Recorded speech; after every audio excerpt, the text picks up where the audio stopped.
From UFOs to psychic powers and government conspiracies, history is riddled with unexplained events. You can turn back now or learn the stuff they don't want you to know. A production of iHeartRadio.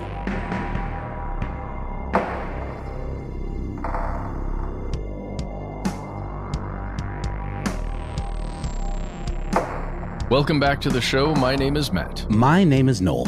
They call me Ben. We're joined, as always, with our super producer, Alexis, codename Doc Holliday Jackson. Most importantly, you are here, and that makes this stuff they don't want you to know. It's time for our weekly listener mail segment. And full disclosure, folks, this is one of those episodes where we all got together. We try to give each other a little bit of a heads up as we're going into these. And sometimes we'll find things that are so heavy or disturbing from your fellow listeners that we intentionally try to find things that are a little bit lighter to sort of balance this out so that you don't leave feeling like an hour more depressed than you were.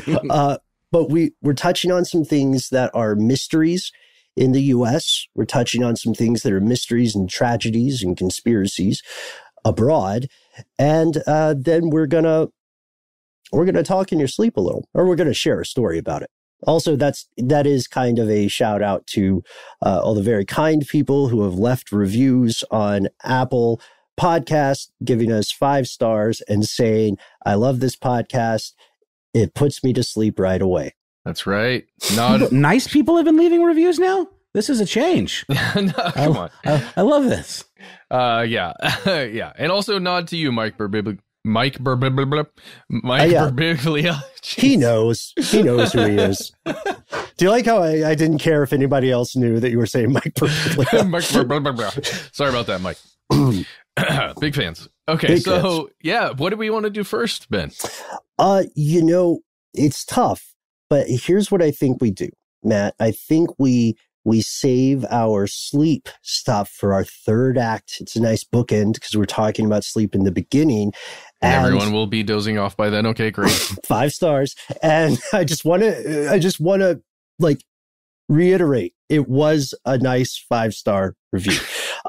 So we have some mysteries afoot, and there's one that I'm sure some of our friends on Here's Where It Gets Crazy have clocked. I clocked it as well. And you did too, Noel. There was something screwy afoot in the literal very end of the Trump administration, right? Yeah, it would seem so. Literally, like moments after Trump vacated the premises, this entire swath of the internet, in the form of millions of IP addresses that were previously associated with the White House but had been dormant, all of a sudden came to life.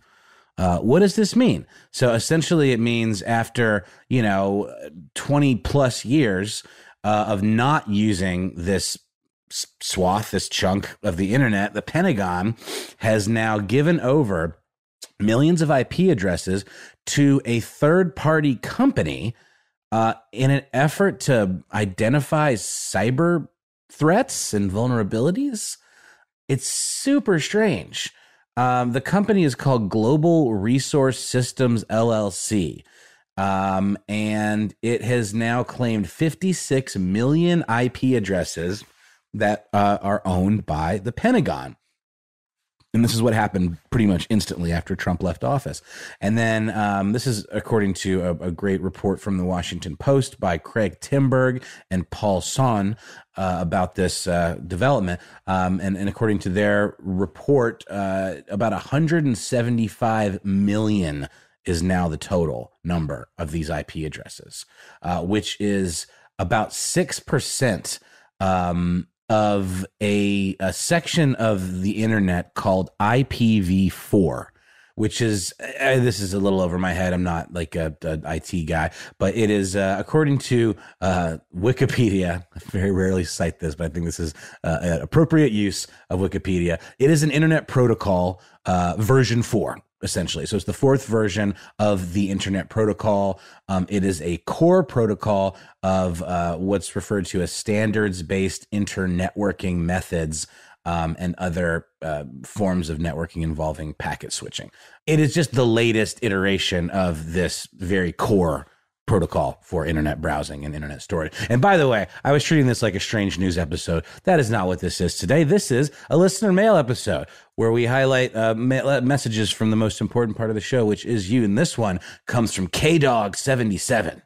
This is what this individual asked to be referred to, and I'm more than happy to oblige. KDog writes, "Hey guys, love, 3 loves, the show. Feel free to use my name as KDog77. Done. Appreciate it, and all you guys do. I found your show about a year ago, and oh man, you've helped me stay sane for the most part and helped me navigate through some of the most difficult moments in my life." We're right there with you. K-Dog, you have done the same for us and all of your fellow conspiracy realists. We can't thank you enough for all the wonderful emails and messages and suggestions for topics and this new listener mail segment that has just become one of my favorite parts of the week. To continue, you've also helped me to feel more comfortable with my nerd persona and those nerdy things I like. So again, thank you to all of you. So I came across the below in my newsfeed and thought this would be something you might be interested in. Seems to me that we as a country could have made some serious money if we were going to sell these IP addresses. I feel like these are going to be used against us for some wonderfully uncomfortable reason.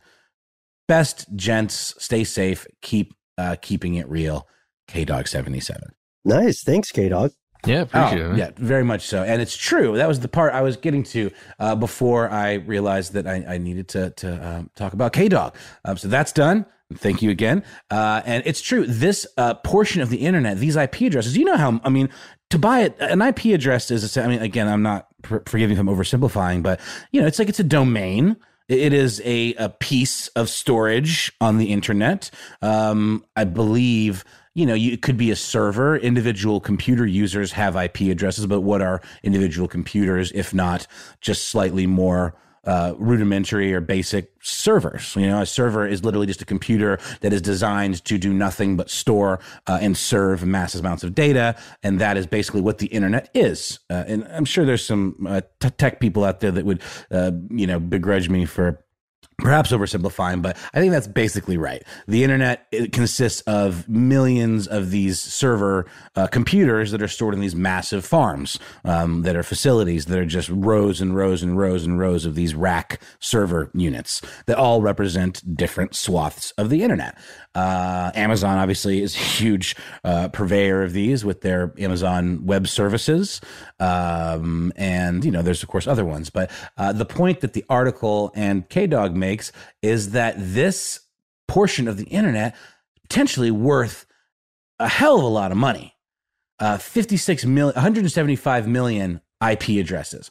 It's 6% again of this traditional section of internet real estate, this IPv4, which is worth billions of dollars on the open market. So what's going on? And just to mention again, you know, we talked about Amazon, but there are companies like AT&T, China Telecom, and Verizon that are, you know, that are mega conglomerate companies that own the largest portions of the internet. But now there is another company in the mix called Global Resource Systems, which is a company that only began operating in September and has no publicly reported federal contracts or any kind of public-facing presence on the internet. And they're the ones that are now in control of all these IP addresses that are worth billions and billions of dollars. Yeah, it doesn't smell like a front company. That is not at all. Global Resource Systems. Come on, that's might as well be Illumination Global Unlimited. I mean, really. Hey, careful. I'm saying, as far as front companies go, that's the big dog. Well, they're a behind the company, exactly, I think. Right? Exactly. Yeah, it's bizarre, and they did this with very little fanfare. It wasn't like it was some sort of big initiative that was announced at some sort of presser. It only became kind of public info because the Global Resource Systems takeover of the Pentagon addresses took place in something called Border Gateway Protocol, which is a messaging system that tells different internet providers how and where to route internet traffic throughout the world. Consider it like air traffic control for the internet. And information began piling up that these IP addresses, which were assigned, there's ownership associated with all these IP addresses to the Pentagon, had been dead essentially, with zero traffic, not used for any purpose. And now this message in this Border Gateway Protocol system said that they could now accept traffic, but that the traffic needed to be rerouted to GRS, Global Resource Systems. So this is when all the kind of chatter started among network admins, people talking about how, what does this mean? They considered this to be the most dramatic shift, this again from the Post article, in IP address space allotment history since the 80s, which is obviously the earliest days of the internet period. Mm-hmm. Yeah, and these addresses, another strange thing about them, if we didn't hit this before, is that they were empty houses for decades, right? So the timing itself feels, it's easy to understand how that can be suspicious, even without a front company. Like it's tough to draw conclusions at this point, but I'll tell you, K-Dog, it does not, it doesn't look good. You know what I mean? If we were lawyers who were going into conspiracy court to say that this was not suspicious, we would lose that case. There's a lot of circumstantial stuff here. I'm not going to say that there's definitely something amiss, but this is unusual. And again, this is unprecedented. This dude named Doug Madry, who's the director of internet analysis for a company called Kentech, which monitors this type of thing for a living. He said that this is bigger than anything in the history of the internet, in a blog post recently. And there's a lot of theories. That's the beauty of this. There's a lot of speculation because there hasn't been an official announcement. One theory is that perhaps someone at the Department of Defense sold off a portion of these IP addresses as Trump took off, as Trump left office. Another potential theory is this notion that the Pentagon acted on pressure they've been under for years to unload these IP addresses that the military just been sitting on for many, many, many years and not using. We did get something approaching an answer recently. This article is from April 24th. So this is all very fresh. And this is what we got. It's not much, but it's something.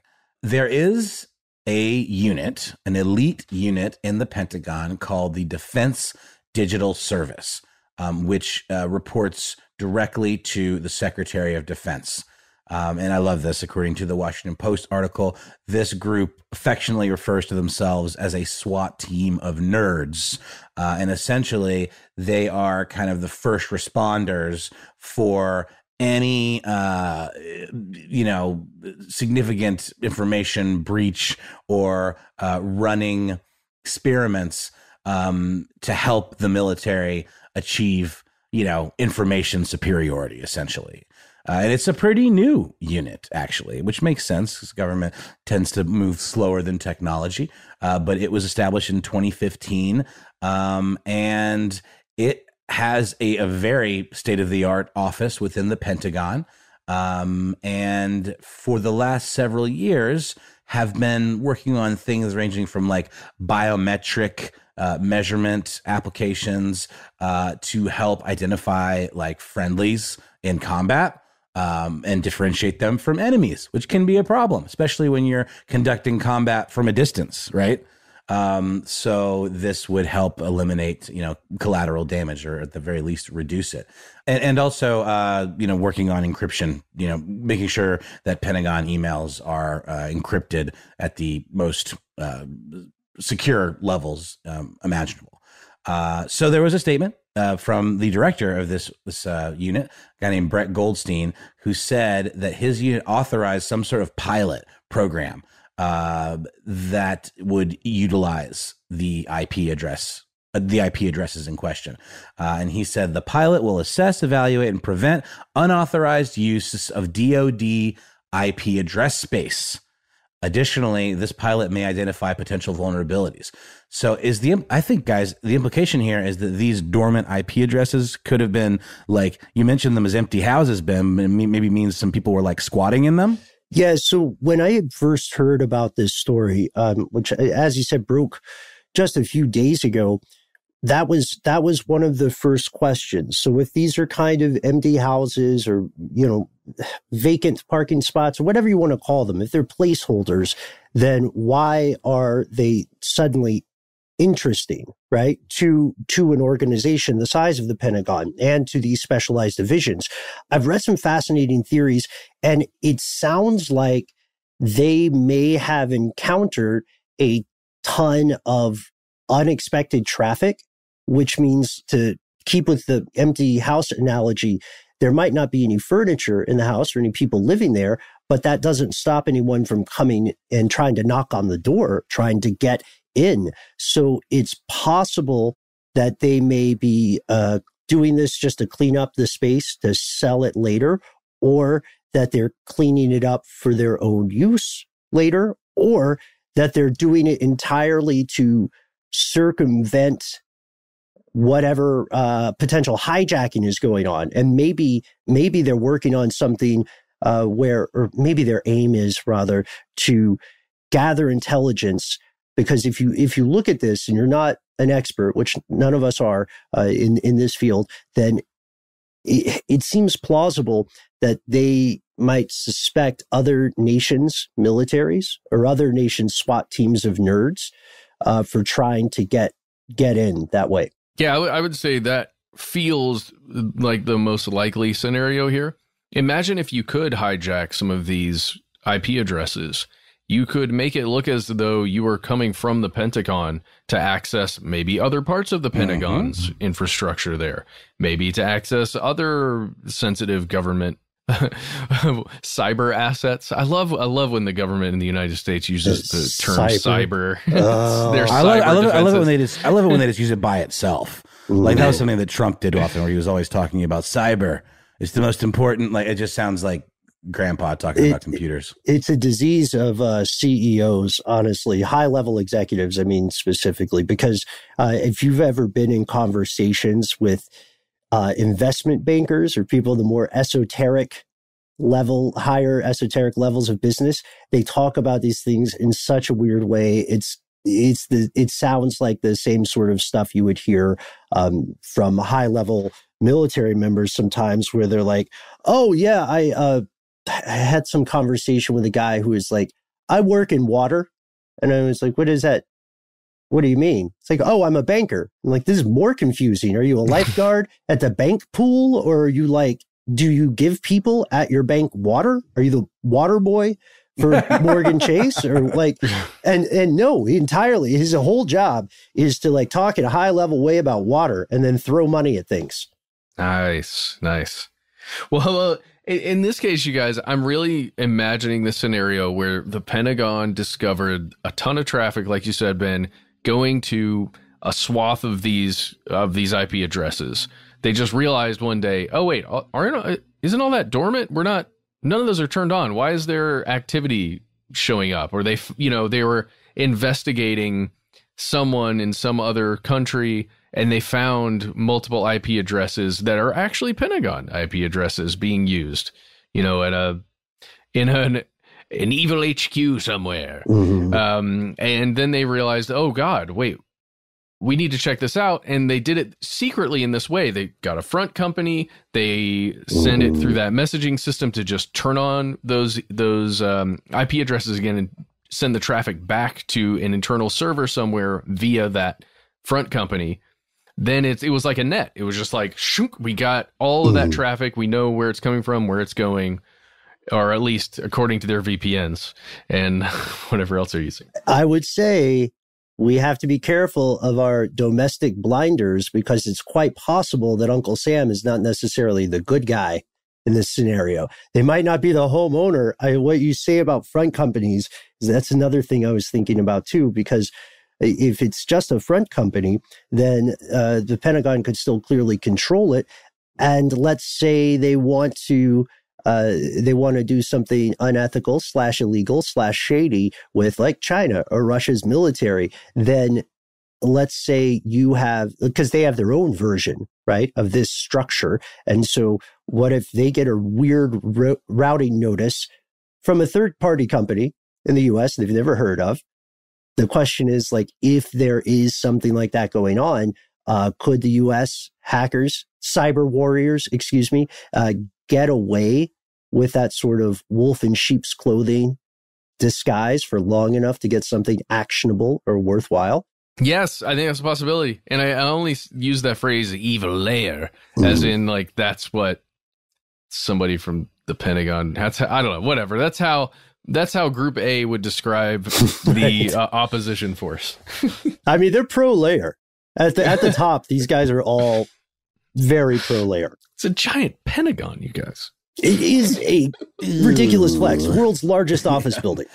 It's very strange. It's very strange. Did you guys, we've talked about this, but there was a whole effort to like levitate the Pentagon by this sort of hippie, well, it was the Yippies, but it was Kenneth Anger, I believe, was like an artist and kind of like a activist and also like sort of a satirical practitioner of black magic and filmmaker. But yeah, this whole like, like the levitation of the Pentagon, it was kind of a hippie, kind of love-in sort of psychedelic happening. But yeah, man, this is a really interesting story. I'm wondering, so like, this has to, I mean, let's just picture like the 90s visual equivalent of the internet, like in Hackers or something. I'm picturing myself like as a, digitized version of myself, like navigating all these millions of IP addresses. It's like a needle in a haystack situation, right? So to like differentiate, the good traffic from the bad traffic would be very difficult. Or is all traffic suspect? Because there shouldn't be any, right? Is that I'm making sure I'm understanding what the red flag was here.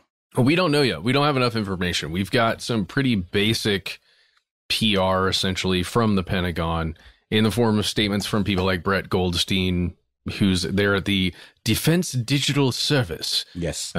He's the director there at the Defense Digital Service. Right, the SWAT team of nerds. Well, servicing all of the cyber assets that the DoD has. But, that they're just saying, hey, yeah, we're doing a thing, so don't worry about it. It's cool. We're going to strengthen our defense and just don't worry about it. We're good. Okay. I will take their word for it and move on. Just kidding. But definitely something to keep an eye on, right? And I think the implication here too is we would never have heard about it if it wasn't for some like eagle-eyed IT folks. Yeah, for sure. For sure. Thank you, DARPA, for creating the internet, or ARPA. Or what, Ben, was it ARPA or DARPA when the internet? ARPANET. ARPANET is the name for the precursor. And yeah, thank you, K-Dog. I think this could, depending on how it shakes out, this could be an episode in the future. I think you mean Al Gore. Thank you for the internet. The tubes, all the trucks going through the tubes. Oh, exactly. I would love to take a ride through those tubes. But yeah, definitely one to keep an eye on. This is fascinating stuff. And absolutely thank you to K-Dog for turning us on to this story. And we're going to hear from some more listeners just like you when we hop back from a quick break.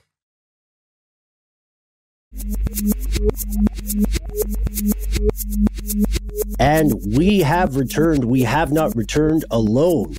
Now, for the next few minutes, we are accompanied by Knockout Ned, which is a great name. That's a knockout nickname, Ned.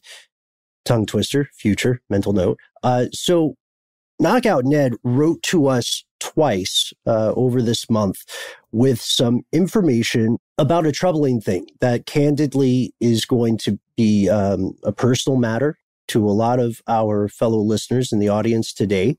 And it examines a tragedy that remains somewhat mysterious and, in truth, may never actually be solved. Knockout Ned, I am going to read some excerpts from your emails, but if you want to hear the whole story after you learn some of these revelations and you'd like to read Knockout Ned's emails in full, please just hit us up at conspiracy@iHeartRadio.com. And I'm glad to share the full story while preserving this Knockout Ned's anonymity. So, Knockout Ned, you said you all must do a piece on the Special Operations Group, or SOG, of the Vietnam War. Ultimately, these were a bunch of Army Rangers who worked with indigenous forces in Vietnam and ran top secret missions into Laos and Cambodia when we were not supposed to be there. Side note, that is true. That is proven. Their casualty rate was over 100%. That bears some scrutiny. They were instructed not to speak about their missions for at least 20 years. These guys were crazy. Knockout Ned, you recommend that we listen to Jocko Willnick's podcast episode 205, and I promise you will not believe what you hear. These guys are worth a full episode. They went into combat with no dog tags, sterile uniforms, told if they were caught, they were on their own. Always behind enemy lines, always outnumbered, missions directly from the White House or the CIA.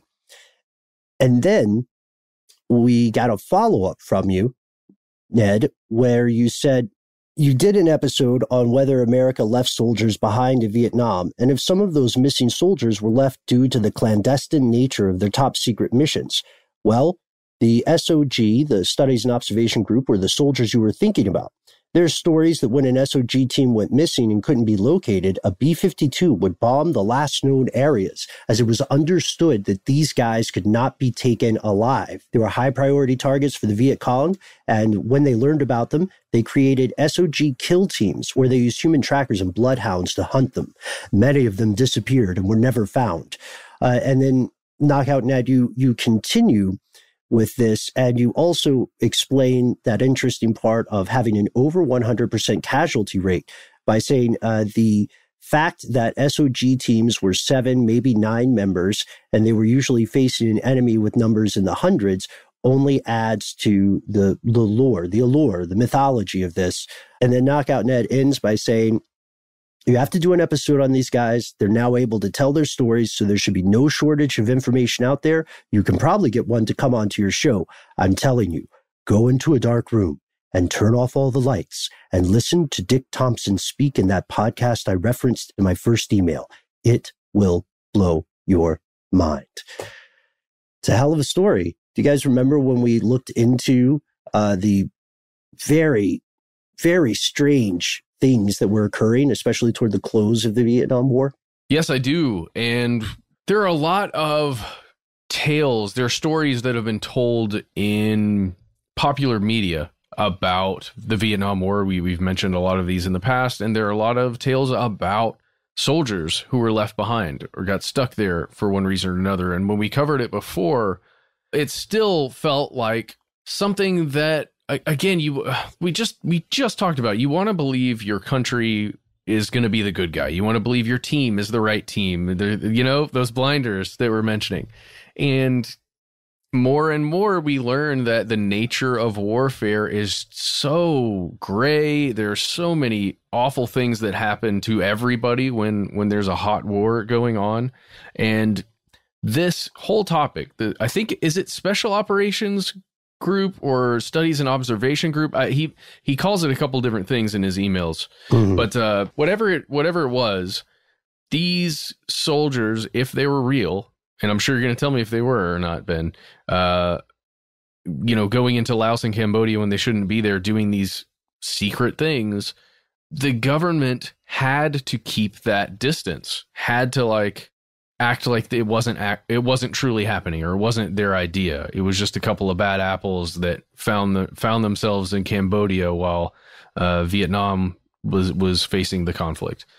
It's just awful to think about it that way, because the individual person or the 3 Americans and all of the the Laotian or Cambodian citizens are being affected.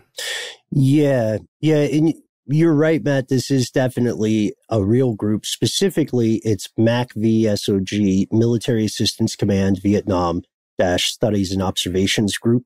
Okay. This letter, and Knockout Ned, we really appreciate you going back and checking out that earlier episode. There had been a few things. Let's see, that was probably 2014, maybe. I'm just guessing.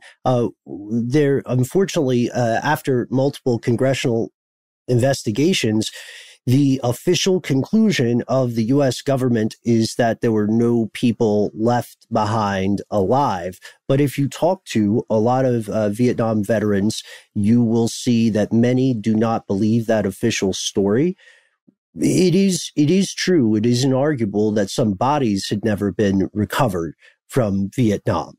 On both sides, people disappeared in the tragic circumstances of war. But the big question is, were any soldiers left alive? And this could happen for a number of reasons. One, if it is a clandestine mission and plausible deniability, the clean hands principle takes precedent, then the argument there is that those folks got left behind, but they knew what they were signing up for before things went south. The second idea is that someone would be caught, captured, kept as a POW, and kept alive, which is strange to think about because you have to ask yourself about the logic there, right? Like, why would you, if you are holding an American POW in your captivity, why would you keep them alive?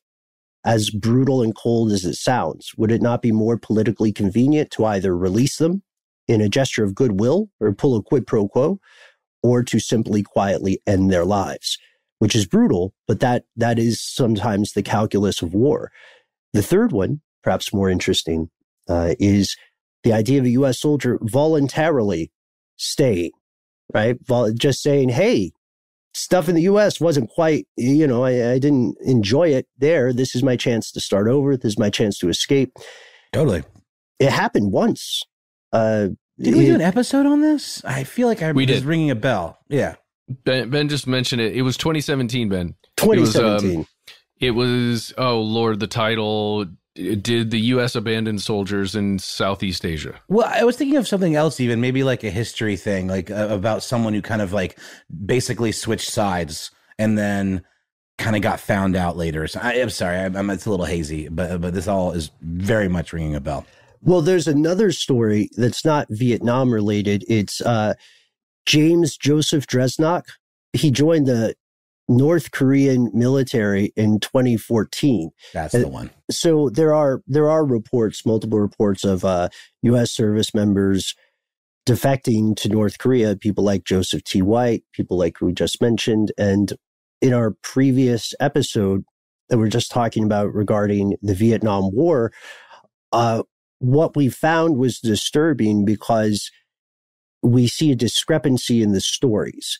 And that itself is not uncommon, but what is circumstantially troubling here is that we know in the circumstances of at least a few operations that are known to the public now, and at least a few of those operations, plausible deniability was a huge thing. These people were literally told, if this goes wrong, then you have died.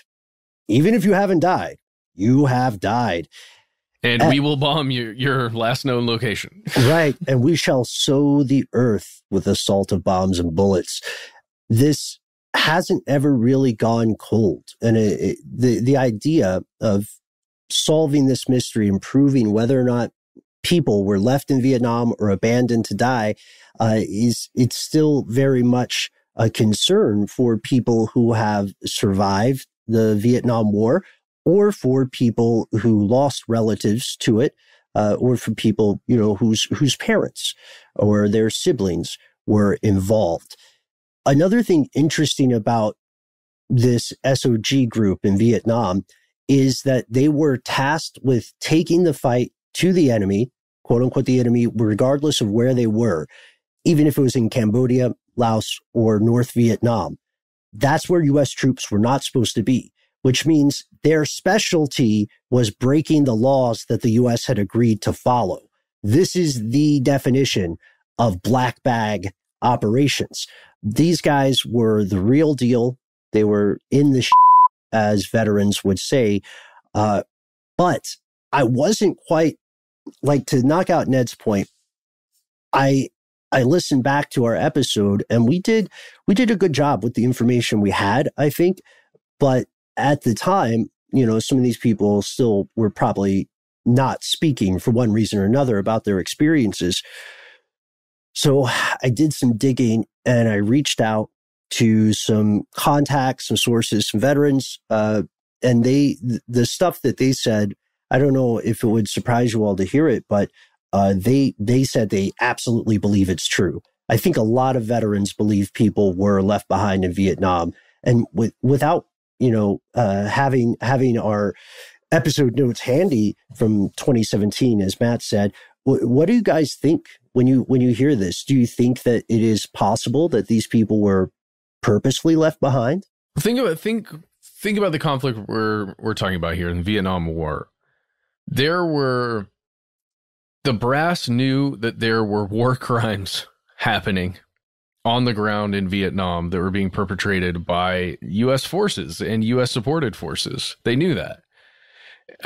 They also knew that if they entered into other sovereign nations, other sovereign states like Laos and Cambodia, that's just more stuff that makes them look really, really bad. Even if there were strategic targets in those countries, or, there were supplies coming from those countries that were aiding, in this case, the quote enemy, it's such a bad look.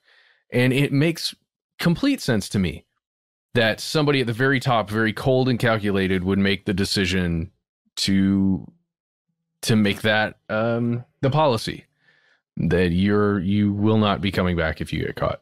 Yeah, and that would explain the idea of bombing the area where they were last located, so that there would literally be no physical proof of U.S. presence there.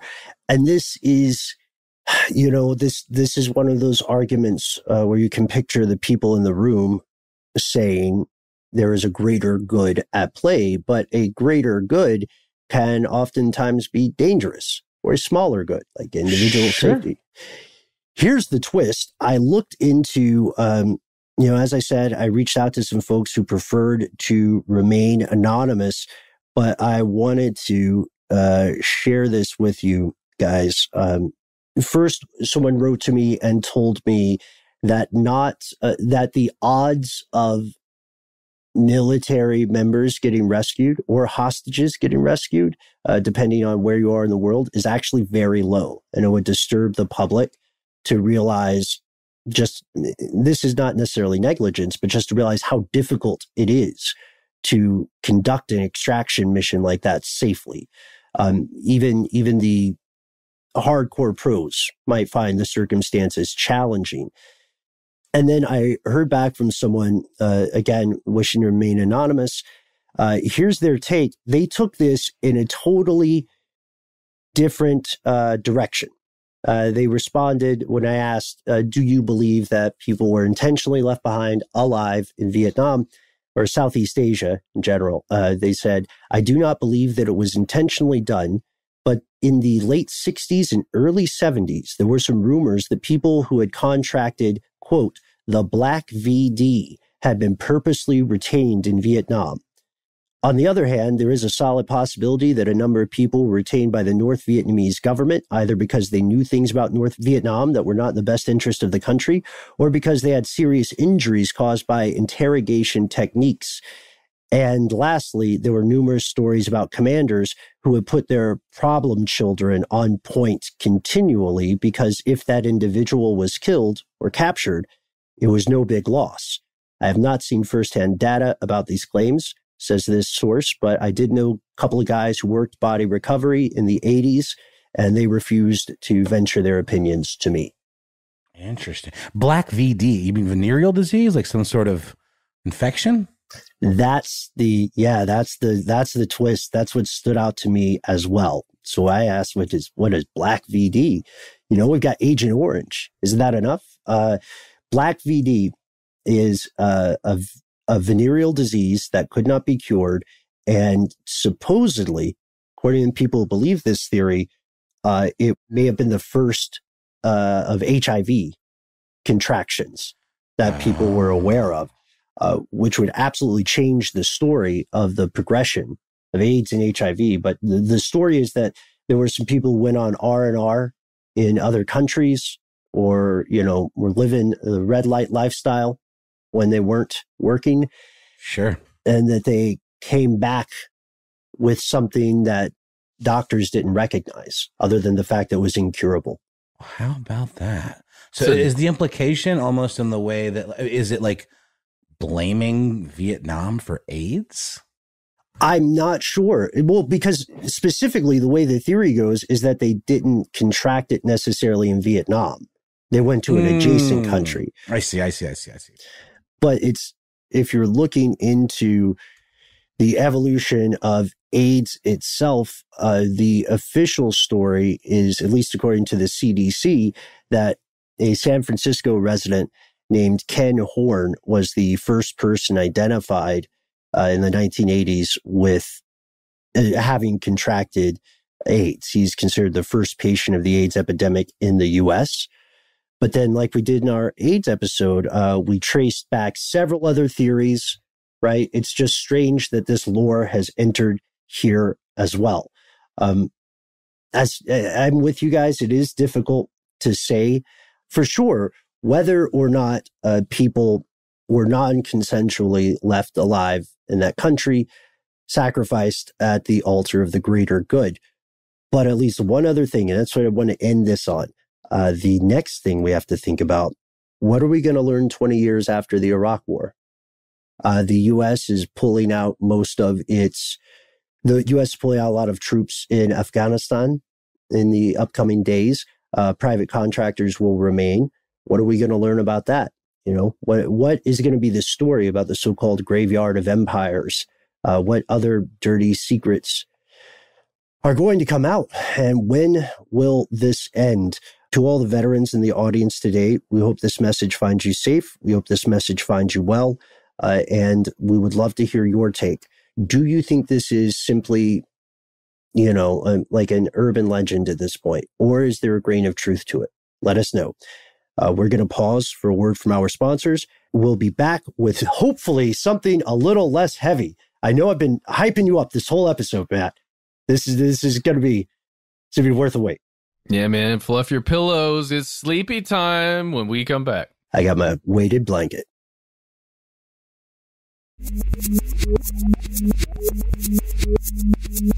And we're back. I love weighted blankets. It's so weird. It shouldn't work like that.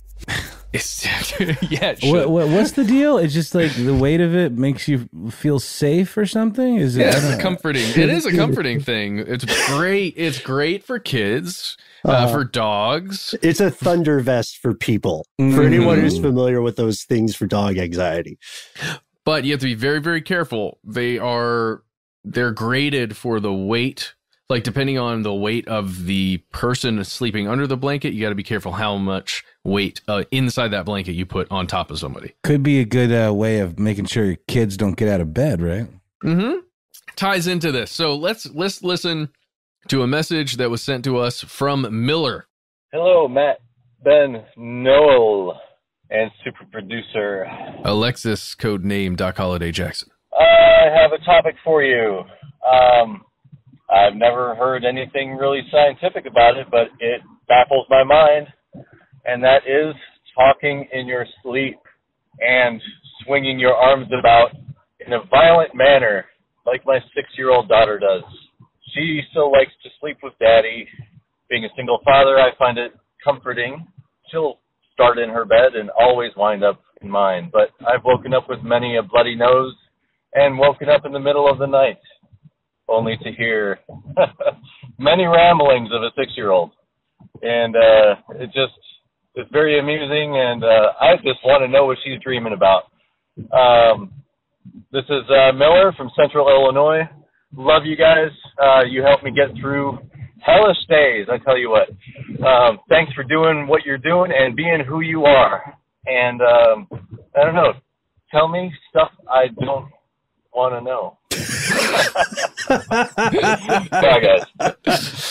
Oh, that was great. I love it. Tell him stuff he doesn't, but he doesn't want to know it. We want to be consensual here. It's not what we don't want you to know; it's what they don't want you to know. Yeah. Well, it's whoever is, haunting your daughter's dreams. Maybe it's something they don't want you to know. Did either of you guys have any experience with sleepwalking or serious sleep talking? Yes. Same. I was a gnarly sleepwalker. I sleptwalked to my neighbor's house one time and knocked on the door. And then I also sleptwalked into my dad's room and peed in his bedside drawer. Ben, you said it very gravely. Do you have anything you want to share? No. Like, are we talking killed a guy? Here's a fun fact you might not want to know, Miller. For a long time, there was a subway in the Pentagon, going back to Pentagon facts, and that was the only subway in the world where employees had to get a top secret security clearance. Like they had to get, well, not top secret, they had to get a security clearance to work there, which seems like such a hassle. Okay, Miller. Come on. Miller, something happened to Ben in the subway at the Pentagon while he was asleep. We're going to get to the bottom of this. That's stuff Ben doesn't want you to know. It may or may not involve peeing like my story, but leaning towards may not. But no, this is crazy. This is interesting. I mean, I'm sure have you found any studies on this, Matt? What did your research uncover into this topic? There's a lot of interest and information and research out there on different versions of parasomnia or different parasomnias. Sleep disorders, issues with humans and sleep. And we all know how much Ben hates sleep. Yeah. I'm not a huge fan either, but I ain't taking it or leave it. But the reason, Miller, what I really wanted to talk about this is because my 5-year-old son has some pretty serious sleep issues. It's not life-threatening. It's not scary, really. It's a little disturbing, though. And I'm sure that's probably what you're feeling right now with your 6-year-old. I'll just give you my example and then tell you a little bit about what I've learned. My son talks in his sleep a lot. And much of the time, it's just completely not understandable, incomprehensible. But it seems to be associated with nightmares, or at least unpleasant dreams of some sort that he can't really recall, but he knows it's not pleasant, and there's sometimes a werewolf involved.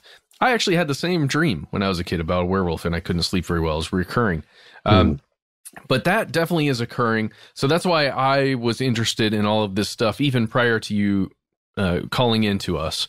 So let's talk about parasomnia. We've talked about a couple of different versions on this show, specifically the origins of nightmares, what those are, night terrors, and sleep paralysis. We've really hit on those before on this show.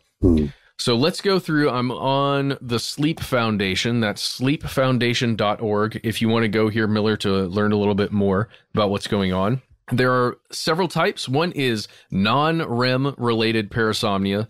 So this is just a kind of a category of different types of parasomnia. There's confusal arousals.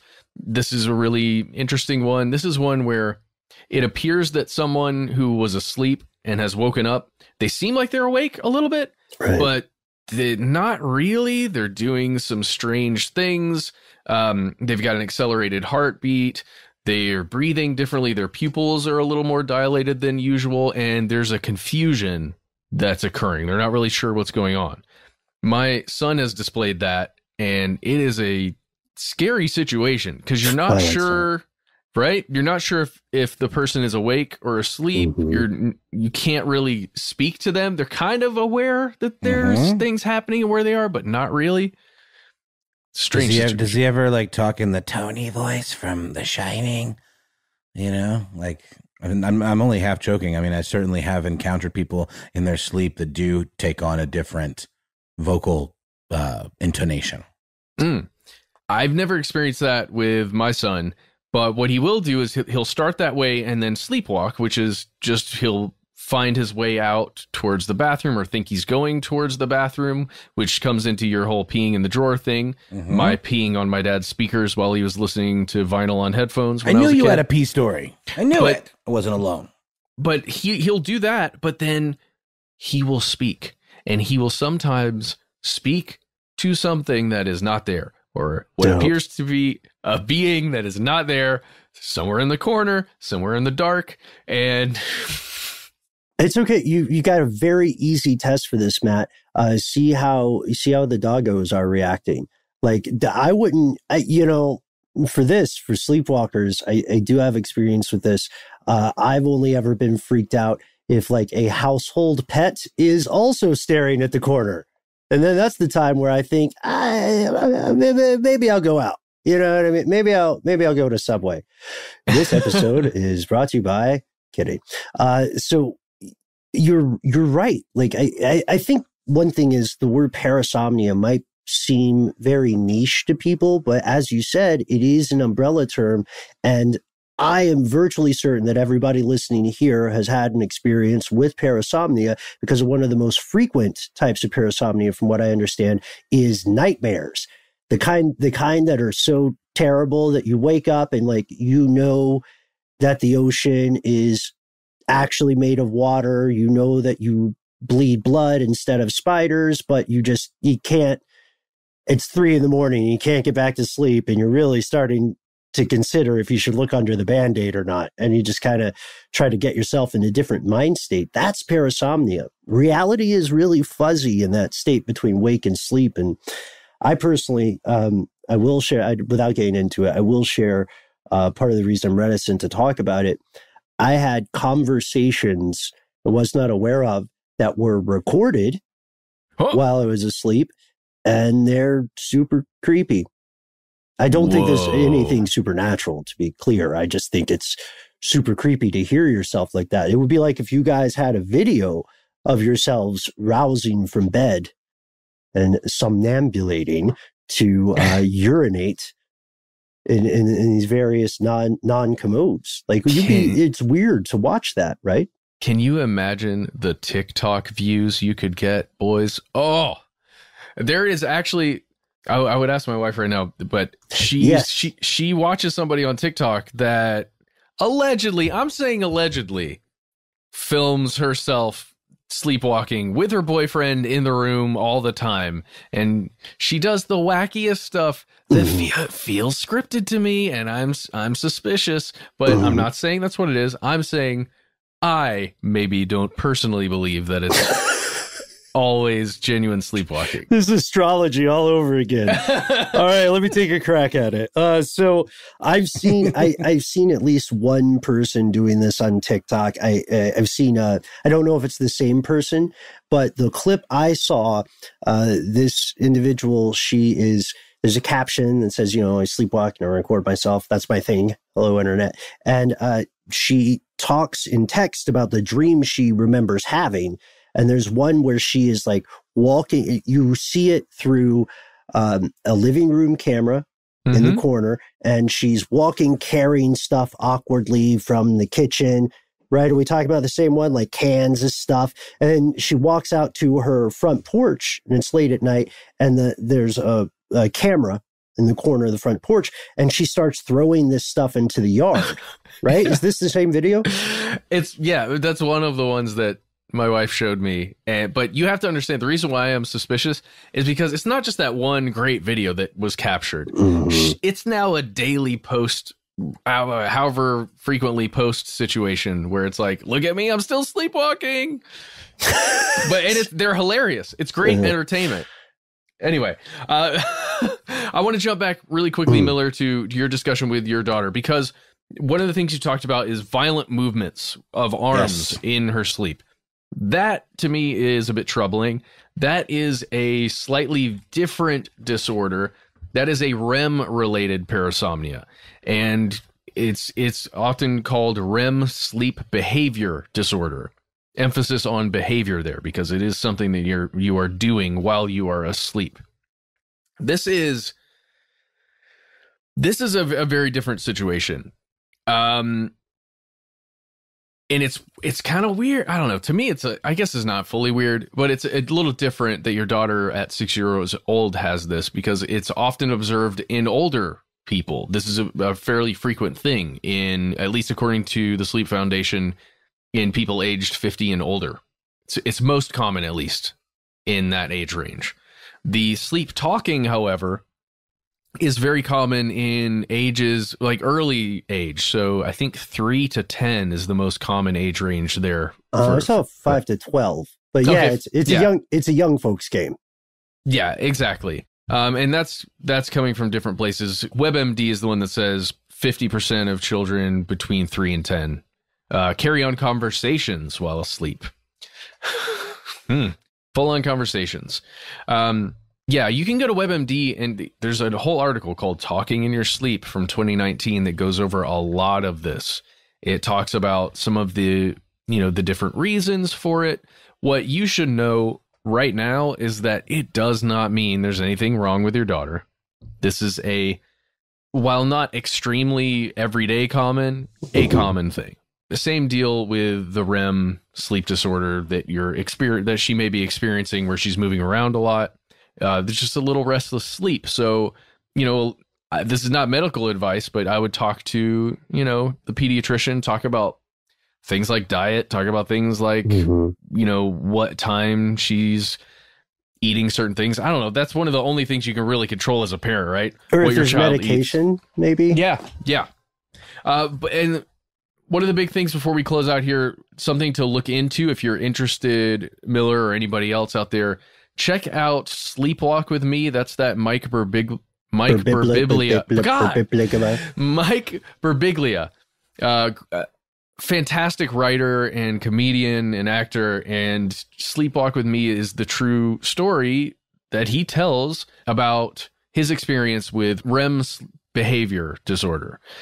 Anyway, it's really great and kind of chilling, kind of sad, very cathartic. It's fantastic. Can't recommend it enough. Oh, and one other thing with Mike Birbiglia, I think he's spoken about it publicly before, or it's a part of that Sleepwalk with Me. There are some medications that you can go on or you can be put on to help deal with things like that, like moving in your sleep or talking in your sleep or just having your REM or non-REM cycles disrupted by those kinds of behaviors and activities. I would, again, not medical advice. You probably don't want to give that to a younger person, but you should speak to your doctor about that if it's a problem in the future. But for now, just enjoy those awesome moments that you get with your kid while she's still that age, right, Noel? Yeah. Mine's already gotten to the age where she doesn't really tell me anything anymore. So hopefully it comes back around, guys. We used to be so tight. No, I'm kidding. We are tight, but kids have secrets. Kids have secrets, and some of those things probably pop up in their dreams. So probably a good way to get the scoop on what's going on with your kid is eavesdropping on them if they're sleep talkers. Maybe you should record them and then keep those recordings. Right. Yeah. You know what? Maybe solemniques, which is the fancy word for those. Maybe. I would say just respect people's privacy and all those things. And then, if you're a parent, there is the question, like, is there a possibility that this would be the audio equivalent of a cute picture your kid would enjoy in the future? Or are you going to be like if your kid starts dating, instead of showing baby pictures, are you going to say, let me play you this crazy conversation that the person you're going to prom with had with me when they were 6? That's weird. That's a weird flex. It is. It could happen. And just remember, guys, we've talked about this many a time before. That space that you're in when you're sleeping, it's a little thin when it comes to, the realities that exist out there, the varying realms. So maybe if there's something important happening on the other side, there could be a message coming your way via your daughter or your son or someone else young who is having a solemniquy or a soliloquy on stage somewhere, but probably the other one. I tell you guys, I have this recurring dream where I'm in a play and I don't know any of my lines. It's probably pretty common, but I've never really been in a play before, so I'm a little confused. But it's a very distressing dream. Mm-hmm. It's weird. All my, one of the reasons I don't care for sleep is that all my dreams take place in an interconnected universe, and stuff that happens in one affects, like, the consequences stay with it. So it's a complicated thing, and I can, like, draw the buildings and stuff, but I still have, like you're saying, no, I still have reoccurring sort of scenarios. Mm-hmm. Jonathan Strickland ruined that word for us, but I still have, like, these scenarios. Scenario. Yes, exactly. I still have these scenarios. He won. That's it. He won. He did. It sounds very Alan Wake to me. Are you familiar with that? No. No. I like his last name. You really aren't familiar with Alan Wake? First of all, video game from a long time ago. Is this and Control? Yes, I do. I learned about it from Control, actually. Oh man, I want to say there's a graphic novel, but maybe I'm completely wrong. I don't know. I think maybe it was just a video game, but it was fantastic. God, I loved it. So the thing that I don't know if this is a common scenario for other people. In dreams, but we have these tropes like no going to a place and feeling unprepared, right? A lot of people dream about high school way into adulthood, and sometimes I don't know what's on the test, or I don't know how to do this experiment. A lot of people dream about losing teeth because that's a trippy experience the vast majority of human beings go through. I have a reoccurring, I don't think this will be interesting to anyone, but you need to get it out. I have a reoccurring dream where I bleed spiders. I'm not joking, like instead of blood. And it's not a nightmare. It's just a thing that happens that is ancillary to the plot of the dream. Wow. And with that, we wish you good night. We wish you the best of dreams. Oh, come on. You guys have that too. May visions of blood spiders dance in your heads. You need to have a conversation with that dude from The National. I think you guys have some pretty similar, really, mental imagery going on. Do you think? Well, everybody's dreams in their own country, like you said. Reality is thin, and you can also find very like when you look at the kids in reincarnation. The people who believe in that, you can find these strange anecdotes about stuff their kids said, like this. I think parasomnia could be a great full episode, as could, again, depending on what shakes out over there at the Pentagon, that could be a full episode too. I mean, these are mysteries, especially the Pentagon one. The Pentagon one, I think we have a better chance of solving than the mystery of Vietnam soldiers possibly left behind. It's funny. I was looking at the headline, or how sometimes the headline of an article is different than the what it says at the top of the browser. You know what I mean? Because they need to conserve space so that you get most of the text on the tab. But it said Florida mystery, and for a second I was like, is that a typo? But the company in question, with the very generic name, is based in Florida. I thought that was an odd thing to lead with. Florida mystery. Is that the same as a Florida man? A Florida mystery? Mm-hmm. The Florida mysteries are many. I think Florida mystery is also a very specific move in bed. What exactly? I don't know. Let us know. You please let us know. Or maybe it's some kind of noirish sort of, a genre of like detective novel. The Florida, or maybe it's a flavor of like slushy you can order. You can walk into a 7-Eleven and just say, I'll have a Florida mystery. It could be any of those three things that we just named. I love it. I don't know where else to go here. Y'all, we have gone way over time here. If you like Knockout Ned, right? Miller, for sure. And K-Dog. Yeah, thank you to Knockout Ned, K-Dog, and Miller. And thanks to everybody for tuning in. These listener mails really the first part of an episode in our heads. The second part is when you write to us. You're the second part of this show. That's right. And of course, the most important part of the show, as evidenced by how much overtime we are on today's episode, because you send us just the best stuff. And we just really love you all. So please let us know what you think of this episode and others. Enter in the conversation. You can find us on the usual spots on the internet where we are Conspiracy Stuff on Twitter and Facebook, Conspiracy Stuff Show on Instagram. That's right. And we have a phone number. If you don't like social media, you can use your phone to call us. It's crazy. 1-833-STDWYTK. Leave us a message, please. At the very top, tell us what you would like for us to call you. Doesn't have to be your real name. Can if you want, but be careful. Then leave your message. Please try to keep it within 3 minutes because that's all you have for one message. At the end of that message, anything you want to say personally to us or to a producer, please put it there. That'll be helpful for us to maybe edit it out of the episode if we have to.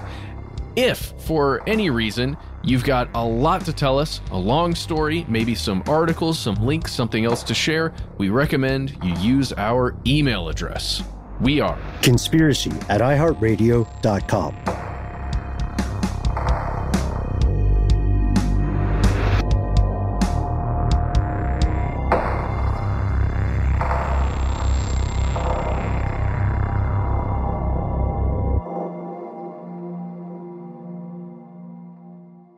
Stuff They Don't Want You to Know is a production of iHeartRadio. For more podcasts from iHeartRadio, visit the iHeartRadio app, Apple Podcasts, or wherever you listen to your favorite shows.